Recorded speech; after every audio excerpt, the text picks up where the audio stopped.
എല്ലാ വിദ്യാർത്ഥികൾക്കും പുതിയൊരു വീഡിയോയിലേക്ക് സ്വാഗതം.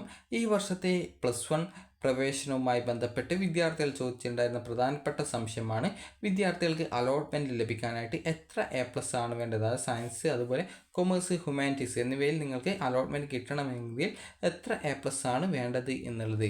അതുപോലെ തന്നെ അപേക്ഷിക്കുമ്പോൾ വിദ്യാർത്ഥികൾ ശ്രദ്ധിക്കേണ്ട കാര്യങ്ങളും അലോട്ട്മെൻറ്റ് സമയത്ത് പൊതുവായിട്ട് ശ്രദ്ധിക്കേണ്ട കാര്യങ്ങളും ഈ ഒരു വീഡിയോ വഴി മനസ്സിലാക്കാൻ സാധിക്കുന്നതാണ്. അപ്പോൾ +1 പ്രവേശനത്തിന് നിങ്ങൾക്ക് ഒരു A+ ഇല്ല എങ്കിൽ കൂടി നിങ്ങൾക്ക് അലോട്ട്മെൻറ്റ് കിട്ടും. അപ്പോൾ നിങ്ങൾക്ക് ഇഷ്ടപ്പെട്ട സ്കൂൾ, ഇഷ്ടപ്പെട്ട കോഴ്സ് അലോട്ട്മെൻറ്റ് കിട്ടുമോ എന്ന് ചോദിച്ചാൽ അത് ഈ ഒരു കാര്യങ്ങളെ ഡിപ്പെൻഡ് ചെയ്തിട്ടായിരിക്കും. അതായത് ഒരു സ്കൂളിൽ ഒരു കോഴ്സ്, ഒരു ഉദാഹരണം പറയുകയാണെങ്കിൽ A എന്ന സ്കൂളിൽ സയൻസിനാണ് ഒരു വിദ്യാർത്ഥിക്ക് അലോട്ട്മെൻറ്റ് കിട്ടാനായിട്ട് താല്പര്യം. അങ്ങനെയെങ്കിൽ ആ ഒരു വിദ്യാർത്ഥിക്ക് ആ ഒരു സ്കൂളിൽ എത്ര വിദ്യാർത്ഥികളാണ് ആ ഒരു സയൻസ് ഗ്രൂപ്പിലേക്ക്, അതായത് 60 സീറ്റാണ് ബയോളജി, സയൻസ്, അതുപോലെ കമ്പ്യൂട്ടർ സയൻസ് സെപ്പറേറ്റ് ആയിട്ട് 2 വീതം ബാച്ചുകൾ ഉണ്ടാവും. അപ്പോൾ ഇങ്ങനെ ഒരു ക്ലാസ്സിൽ 60 വിദ്യാർത്ഥികളാണ് ഉണ്ടാവുക. അപ്പോൾ ഈ ഒരു രീതിയിൽ വരുന്ന സമയത്ത് ഒരു വിദ്യാർത്ഥിക്ക് ആ ഒരു സ്കൂളിൽ എത്ര വിദ്യാർത്ഥികളാണ് ആ ഒരു കോഴ്സിലേക്ക് അപ്ലൈ ചെയ്തിട്ടുണ്ടായിരുന്നത്, അതുപോലെ അവർക്ക് SSLC പരീക്ഷയിൽ എത്ര മാർക്ക് കിട്ടി, അതുപോലെ സയൻസ് കിട്ടണമെങ്കിൽ സയൻസ് ഗ്രൂപ്പിന് എത്ര മാർക്ക് ലഭിച്ചിട്ടുണ്ട്, സയൻസ് ഗ്രൂപ്പിന് വെയിറ്റേജ് ഉണ്ട് സയൻസ് വിഷയങ്ങൾ, 10ാം ക്ലാസ്സിലെ സയൻസ് വിഷയങ്ങൾക്ക്, അപ്പോൾ ആ ഒരു വിഷയത്തിന് എത്ര മാർക്ക് കിട്ടി, അതുപോലെ തന്നെ ടോട്ടൽ എത്ര പെർസെൻറ്റേജ് ഉണ്ട്, അതുപോലെ WGPA നോക്കിയിട്ടാണ് ആ ഒരു വിദ്യാർത്ഥിക്ക് അലോട്ട്മെൻറ്റ് നൽകുക. അപ്പോൾ ആരുടെ WGPA ആണ് ഏറ്റവും കൂടുതലുള്ളത് എന്നിവയൊക്കെ അടിസ്ഥാനപ്പെടുത്തിയിട്ടാണ് നിങ്ങൾക്ക് അലോട്ട്മെൻറ്റ് കിട്ടുമോ ഇല്ലയോ എന്നുള്ള കാര്യം തീരുമാനിക്കപ്പെടുക. അതായത് ഇഷ്ടപ്പെട്ട കോഴ്സിലേക്ക് അലോട്ട്മെൻറ്റ് കിട്ടുമോ എന്നുള്ള കാര്യം തീരുമാനിക്കപ്പെടുക. അതുപോലെ തന്നെ എല്ലാ സ്കൂളുകളിലും, അതായത് എല്ലാ വിദ്യാർത്ഥികളും അപ്ലൈ ചെയ്യാതിരിക്കും. അതായത് ചില സ്കൂളിൽ നിങ്ങൾ കേട്ടിട്ടുണ്ടാവും, ആ ഒരു സ്കൂൾ പഠിപ്പില്ല, അതുകൊണ്ട് അവിടെ അപ്ലൈ ചെയ്യുന്നില്ല എന്നൊക്കെ പറഞ്ഞിട്ട് കുറേ വിദ്യാർത്ഥികൾ അപ്ലൈ ചെയ്യാതിരിക്കും. അപ്പോൾ അങ്ങനെ വരുന്ന സമയത്ത് അതുപോലുള്ള സ്കൂളിൽ നിങ്ങൾ അപേക്ഷിക്കുമ്പോൾ നിങ്ങൾക്ക് അവിടെ, അതായത് മാർക്ക് കുറവാണെങ്കിൽ കൂടി സയൻസൊക്കെ കിട്ടാനുള്ള സാധ്യത വളരെയധികം കൂടുതലാണ്. അതുപോലെ തന്നെ ഓരോ അലോട്ട്മെൻറ്റ് ഘട്ടങ്ങളിലും വിദ്യാർത്ഥികൾ എപ്പോഴാണ് അലോട്ട്മെൻറ്റ് വന്നിട്ടുള്ളത് എന്നുള്ളത് കറക്റ്റായിട്ട് ഡെയിലി ചെക്ക് ചെയ്ത് നോക്കുക. കാരണം കഴിഞ്ഞ വർഷം തന്നെ പല വിദ്യാർത്ഥികളും അലോട്ട്മെൻറ്റ് വന്ന്, അതായത് ഫസ്റ്റ് അലോട്ട്മെൻറ്റിൽ തന്നെ സയൻസൊക്കെ കിട്ടിയിട്ടും പക്ഷേ അലോട്ട്മെൻറ്റ് വന്ന കാര്യം അറിയാതെ പോയിട്ട് ആ ഒരു പിന്നീട് അലോട്ട്മെൻറ്റ് പ്രോസസ്സിൽ നിന്ന് പുറത്താക്കിയിട്ട് പിന്നീട് അലോട്ട്മെൻറ്റ് ഹയർ സെക്കൻഡറിയിൽ കിട്ടാതെ വന്നിട്ടുണ്ട്. അപ്പോൾ അതുകൊണ്ട് തന്നെ നിങ്ങൾ ശ്രദ്ധിക്കേണ്ട കാര്യം, ഫസ്റ്റ് അലോട്ട്മെൻറ്റ്, അതായത് മുഖ്യ ഘട്ടത്തിൽ 1, 2, 3 അലോട്ട്മെൻറ്റുകളും, അതുപോലെ സപ്ലിമെൻ്ററി ഘട്ടത്തിലും ഇതേ രീതിയിൽ തന്നെ 1, 2, 3, 4 അലോട്ട്മെൻറ്റുകളും, അതുപോലെ തന്നെ ഇതിനിടയിലായിട്ട് ട്രാൻസ്ഫർ അലോട്ട്മെൻറ്റുകളും നടത്തപ്പെടും. അതുകൊണ്ട് തന്നെ നിങ്ങൾ ശ്രദ്ധിക്കേണ്ട കാര്യം, ഈ ഒരു അലോട്ട്മെൻറ്റിന് അപേക്ഷിക്കുന്ന സമയത്ത് നിങ്ങൾ ഓരോ ഘട്ടത്തിലും അലോട്ട്മെൻറ്റ് എപ്പോഴാണ് വരുന്നത് എന്നുള്ളത് കറക്റ്റായിട്ട് ശ്രദ്ധിക്കുക. അതുപോലെ അലോട്ട്മെൻറ്റ് കിട്ടിക്കഴിഞ്ഞാൽ നിങ്ങൾക്ക് ഇഷ്ടമില്ലെങ്കിലും, ഇഷ്ടമില്ലാത്ത കോഴ്സ് ആണെങ്കിൽ കൂടിയും ആ ഒരു സ്കൂളിൽ പോയിട്ട് ടെമ്പററി ആയിട്ടെങ്കിലും അഡ്മിഷൻ എടുക്കുക. അതുപോലെ സ്കൂളുകൾ ഓപ്ഷനായിട്ട് നൽകുന്ന സമയത്ത് നിങ്ങൾ ശ്രദ്ധിക്കേണ്ട പ്രധാനപ്പെട്ട കാര്യം, അലോട്ട്മെൻറ്റ് ലഭിച്ചാൽ അഡ്മിഷൻ എടുക്കുമെന്ന് ഉറപ്പുള്ള സ്കൂളുകളും കോഴ്സുകളും മാത്രം നൽകാനായിട്ട് ശ്രദ്ധിക്കുക. കാരണം പല വിദ്യാർത്ഥികളും ചിലപ്പോൾ നിങ്ങളുടെ വീട്ടിൽ നിന്ന് ഒരു 10, 20, 30 കിലോമീറ്റർ അപ്പുറത്തെ സ്കൂളുകളിലേക്ക് ഓപ്ഷൻ വെക്കും. പിന്നീട് അലോട്ട്മെൻറ്റ് കിട്ടുന്ന സമയത്ത് പറയും, എനിക്കവിടെ പോകാൻ പറ്റില്ല, എനിക്കവിടെ അഡ്മിഷൻ എടുക്കാൻ പറ്റില്ല, വളരെ ദൂരെയാണ് എന്നിങ്ങനെയൊക്കെ വിദ്യാർത്ഥികൾ പറയാറുണ്ട്. അപ്പോൾ അതുകൊണ്ട് തന്നെ നിങ്ങൾ ആദ്യം തന്നെ ഇപ്പോൾ ശ്രദ്ധിക്കേണ്ട കാര്യം, നിങ്ങളുടെ വീടിന് അടുത്ത് നിങ്ങൾക്ക് പോയിട്ട് വരാൻ സാധിക്കുന്ന, അതായത് ഡെയിലി പോയിട്ട് വരാൻ സാധിക്കുന്ന സ്കൂളുകൾ ഏതൊക്കെയാണെന്നുള്ളത് കറക്റ്റായിട്ട് മനസ്സിലാക്കുക.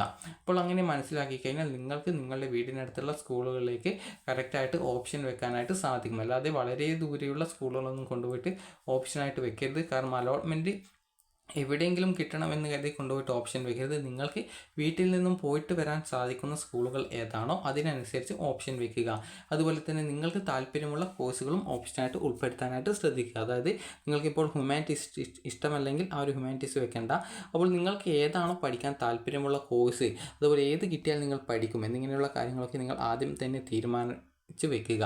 അതുപോലെ തന്നെ നിങ്ങൾ ഓപ്ഷൻ നൽകുന്നതിന് മുമ്പായിട്ട് നിങ്ങൾ ഡീറ്റെയിൽസ് നൽകുമ്പോൾ നൽകുന്ന ഡീറ്റെയിൽസ് കറക്റ്റാണ് എന്നുള്ളത് ശ്രദ്ധിക്കുക. അതായത് നൽകുന്ന ഡീറ്റെയിൽസ് തെറ്റിപ്പോകരുത്.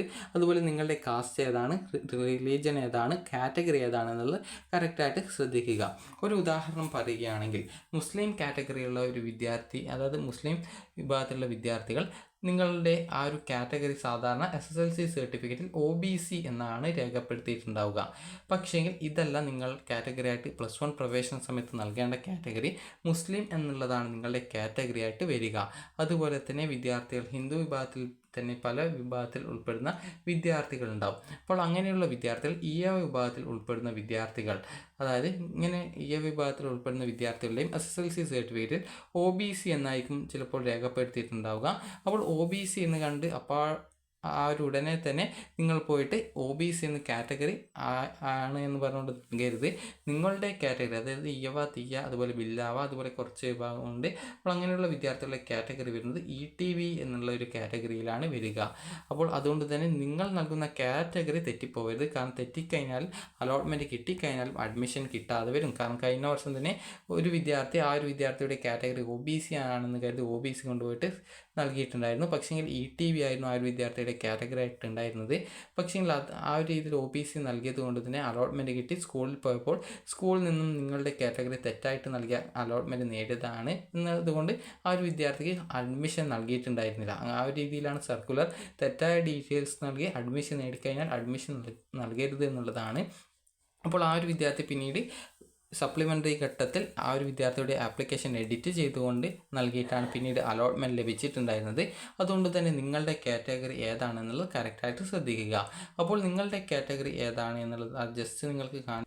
അപ്പോൾ ഇതാണ് നിങ്ങൾക്ക് കാറ്റഗറി, അതായത് നിങ്ങൾക്ക് കാണാം ETB എന്ന് പറഞ്ഞ് കാണാം. അതിൽ ഇയവ, അതുപോലെ തീയ, അതുപോലെ തന്നെ മറ്റ് കുറച്ച് വിഭാഗങ്ങളുണ്ട്. അതുപോലെ ബില്ലാവ, അതുപോലെ മുസ്ലിം ആണ് കാറ്റഗറി ആണെങ്കിൽ അതിൽ മുസ്ലിമിലെ എല്ലാ, അതായത് ഇസ്ലാമിലെ എല്ലാ ഇവരും ഈ ഒരു മുസ്ലിം കാറ്റഗറിയിലാണ് ഉൾപ്പെടുക.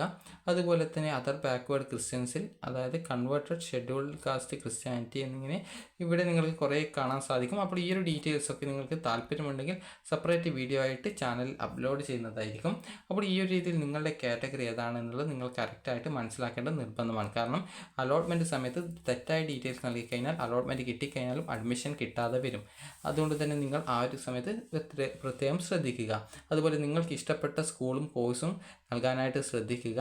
അതുപോലെ തന്നെ വളരെ ദൂരെയുള്ള സ്കൂളുകളൊന്നും കൊണ്ടുപോയിട്ട് നൽകരുത്. അതുപോലെ തന്നെ നിങ്ങൾക്ക് അലോട്ട്മെൻറ്റ് കിട്ടിയിട്ടുണ്ടോ എന്നുള്ളത് ഓരോ അലോട്ട്മെൻറ്റ് പ്രസിദ്ധീകരിക്കുന്ന സമയത്തും ശ്രദ്ധിക്കുക. അതായത് ഡെയിലി വെബ്സൈറ്റോ അല്ലെങ്കിൽ ഇതുപോലുള്ള ചാനലുകളോ പ്രത്യേകിച്ച് ശ്രദ്ധിക്കുക. അങ്ങനെയെങ്കിൽ നിങ്ങൾക്ക് കറക്റ്റായിട്ട് ഡീറ്റെയിൽസുകൾ അറിയാനായിട്ട് ആ ഒരു ഘട്ടത്തിൽ സാധിക്കുന്നതാണ്.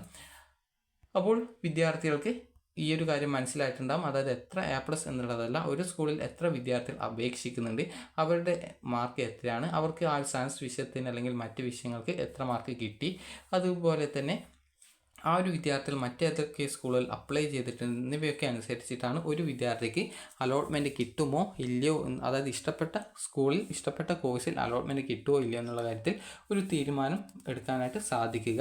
അതുകൊണ്ട് തന്നെ എല്ലാ വിദ്യാർത്ഥികൾക്കും നല്ല സ്കൂളുകളിൽ നല്ല കോഴ്സുകൾ തന്നെ അലോട്ട്മെൻറ്റായിട്ട് കിട്ടട്ടെ എന്ന് ആശംസിക്കുന്നു. അതുപോലെ തന്നെ SSLC പരീക്ഷയിലും വിദ്യാർത്ഥികൾക്ക് മികച്ച മാർക്ക് ലഭിക്കട്ടെ എന്ന് ആശംസിക്കുന്നു. അപ്പോൾ ഈ ഒരു വീഡിയോ നിങ്ങൾക്ക് ഉപകാരപ്രദമായിട്ടുണ്ടെങ്കിൽ ലൈക്ക് ചെയ്യുക, ഷെയർ ചെയ്യുക. വീഡിയോ സംബന്ധിച്ച് എന്തെങ്കിലും സംശയമുണ്ടെങ്കിൽ താഴെ കമൻറ്റായിട്ട് രേഖപ്പെടുത്തുക. Thank you for watching.